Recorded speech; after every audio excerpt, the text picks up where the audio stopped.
আজ রান্না করেছি শিং মাছ দিয়ে ডাঁটা আর পটলের একটা পাতলা ঝোল, সাথে করেছি পটল ভাজি আর করেছি কুমড়া ভাজি।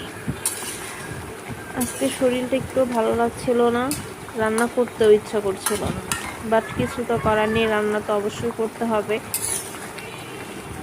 আর রান্নার কথা কি বলবো, এখন রান্না করতে মনে হইলেই বিরক্ত লাগা শুরু হয়, কারণ গ্যাসের যে এখন প্রবলেম, গ্যাস থাকেই না।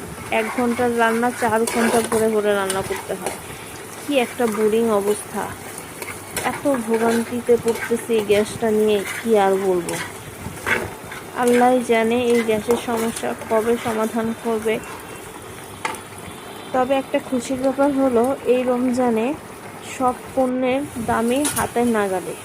আমরা যারা মধ্যবিত্ত আছি তারা এবার স্বস্তিতে একটু রোজা রাখতে পারছি, একটু ফল, একটু সবজি এগুলো কিনে খেতে পারছি। আসলে পণ্যের এত দাম থাকে যে আমরা মধ্যবিত্তদের খেতেও অনেক কষ্ট হয়, গরিব মানুষের কথা তো বললামই না। তো তারপরেও এইবার পণ্যের দাম শুনে মনে করেন যে সবাই অনেক বেশি হ্যাপি। আল্লাহ সবাইকে ভাবে ভালো রাখুক, সবসময় সব কিছুর দাম এরকমই একটু কম থাক, যাতে করে আমরা যারা মধ্যবিত্ত আছি, যারা গরিব মানুষ আছে, তারাও একটু শান্তিতে বাঁচতে পারে। তো আজ এই পর্যন্তই, দেখা হবে নেক্সট কোনো ভিডিওতে। আমার ভিডিও ভালো লাগলে অবশ্যই লাইক অ্যান্ড শেয়ার করবেন।